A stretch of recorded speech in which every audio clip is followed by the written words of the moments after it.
Hello, freedom seekers. I was just waking up this morning. I decided to make myself some breakfast. Again, I'm always making breakfast with y'all. But anyways, I wanted to come on here because I'm always talking to myself. And I was like, you know what? Maybe just make a video about this. And basically, I was just thinking to myself about,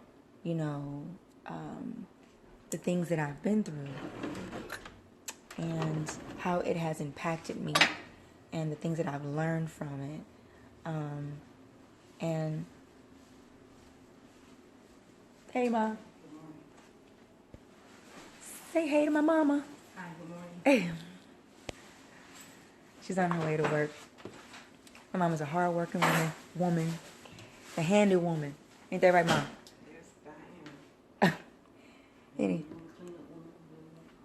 I'm gonna clean the kitchen. But a lot of what I was thinking was, some people can deny what you have gone through, or try to minimize. Hey, Shara. Try to minimize what you have gone through, and you can't worry about that. Can't worry about people who try to minimize what you have gone through in life, and the crazy part about it is sometimes those same people can be the ones closest to you, the ones that you have, and we always see it. We see it on Instagram, we see it on Facebook. Those sayings that it's funny how the closest people to you can hurt you the most, right? And I think that it's unfortunate, but it's kind of fortunate, We always have to look at the positive. I know Cher's probably thinking, quit being so positive. We gotta look at the positive side of when certain things happen to you, because God will use the bad things for your good. And the unfortunate part about my story is that, the people that I grew up with, the people who I considered family, were the very ones that rejected me. The people who were closest to me, and this was at my former church, and I love those people, still do, and my hope is to one day be able to, see them again and love on them and whatnot. But the people who are the closest to you, people who you grew up with, people who know you, who know your struggle, you told them your deepest, darkest secrets, can be the ones that can be the most insensitive during the process. Sometimes, the people that know you the most look at you how they looked at Jesus. When Jesus went to his hometown and tried to preach the gospel, they said, "Oh, isn't he the carpenter's son? Isn't and so many people will only see you that far, and well, I guess what I'm saying is the people who are closest to you, have this thought in their mind about you, and either they don't want you to go, this impression. Thank you, Mama. This impression in their mind about you. And the sad part about it is sometimes they see the greatness, but they don't want to walk with you through the process. And the process ain't always pretty. The process isn't going to be peachy clean. And a lot of us, sometimes Christians, we read this book and we read this Bible and we forget that the characters in the Bible were they were jacked up, and their processes were not always by the book. You didn't always have a Job character who, for the most part, his life was deemed righteous or whatever. You didn't always have those type of characters in the Bible, but you had people like David. You had people like Peter. You had people like Paul. You had the the whore who took in God's servants, and she was deemed righteous by God because she was obedient.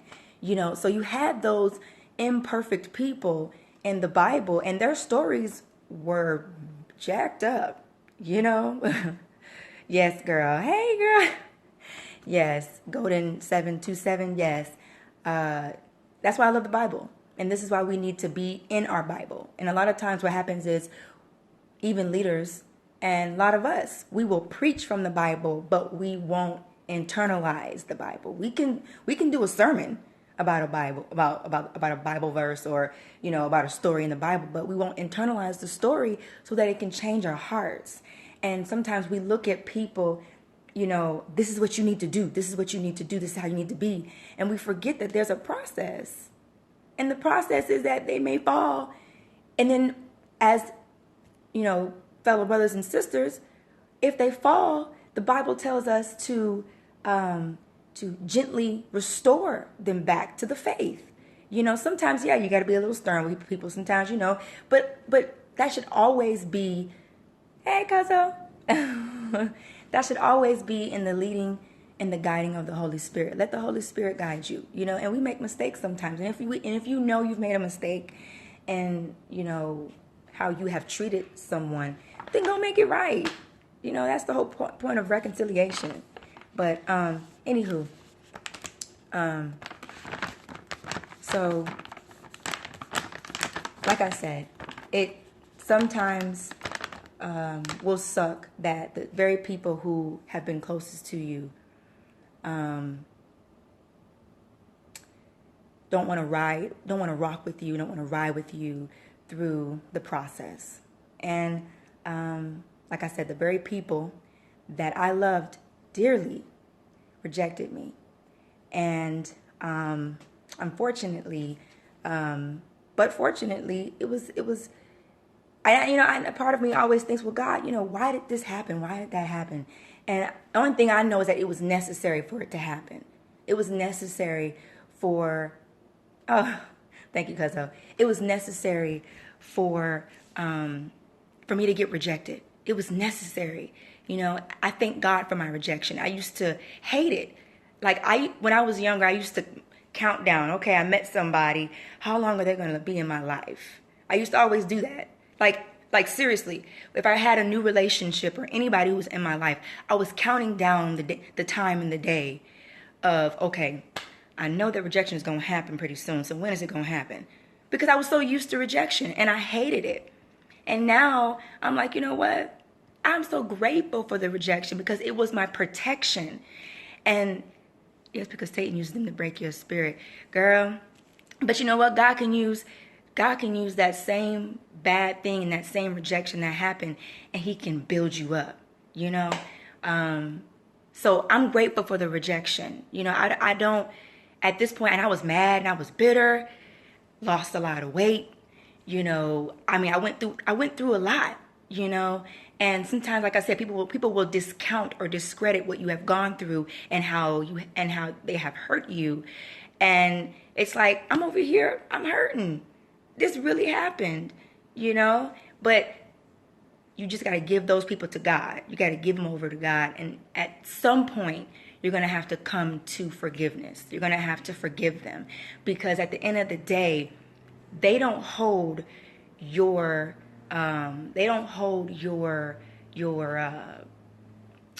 purpose in their hands. God has that, and at the end of the day, we have to we have to follow Christ above all, okay? Above all. And, but anyway, back to what I was saying about the rejection. The rejection was my protection. And a lot of times, whenever I was being rejected in my life, when I look back, God was trying to protect me from somebody that wasn't supposed to be in my life. Whether it was a relationship, whether it was a friendship, those people, unfortunately, were holding me back from my purpose. And I hate saying that sometimes because, I don't want people to think that there's no love. I love people. I really do.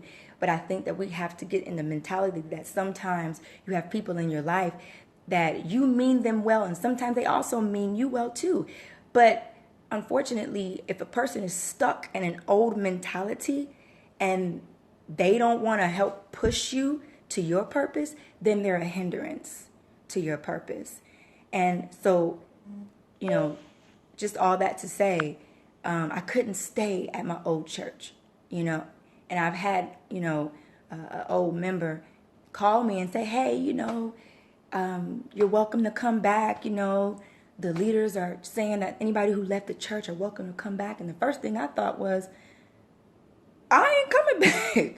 I'm not coming back. The only way and I told her, I said, the only way I'll be able to come back is if God sent me there, is if God said, okay, it's time for you to go and do something or whatever. But right now, you have to know where God is trying to take you.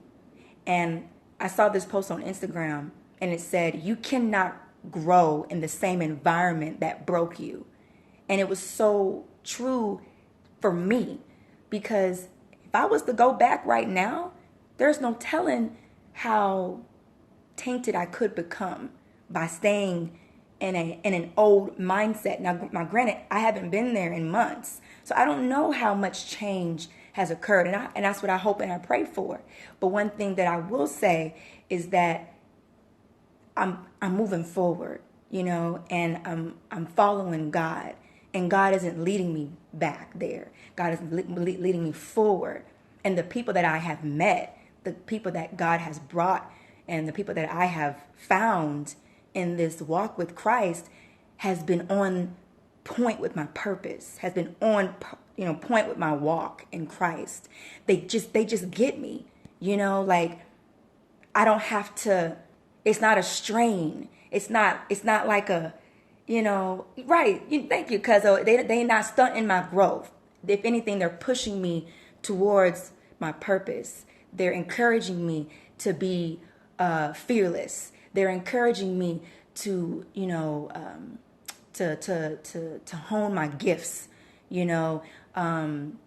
So you can't, like I said, I won't be able to go back to a place that is kind of set in their ways, or from when I was back there, they were set in their ways.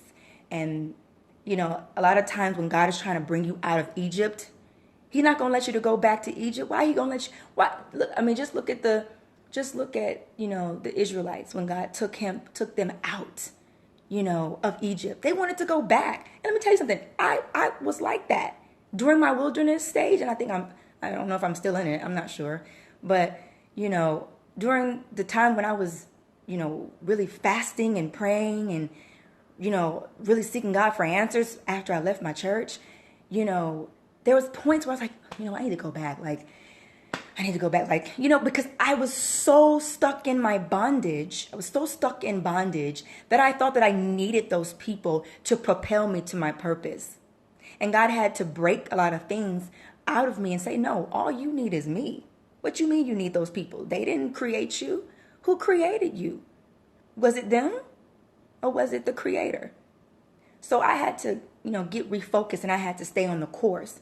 And it's crazy because I tried to go back. I tried to, and God stopped it. I tried to go back. I even spoke to my leaders, and they told me that reconciliation is not necessary and that they were in agreement that I should leave, So I'm just thankful for the closed doors. I'm thankful for the rejection. And I just want to encourage you guys today to, when you're at a crossroads in your life and a lot of things are not going the way you think it should be going, sometimes, or a lot of times for me, God is trying to push you for greater. And the road is not going to be easy. It's not going to be easy. It wasn't easy for me. I literally had to crawl. And I'm not talking about literally get on the floor, but I had to crawl. That's how my spirit was. I was like literally just crawling every day. There were times where I would be at work and I would just like get like little bouts of anxiety, And every time I would get anxious because I would think of all the negative thoughts, be like, you're nothing, and, you left your purpose. Because I had thought I got a vision from God that I was supposed to stay at my old church. I thought that. Sometimes, and hey, that might still be the case. I don't know, but I know right now. See, sometimes we don't know the bigger picture. Maybe God will show us something, and it may not be for the time now, for the present. It may be for the future. But the process might get you to that vision.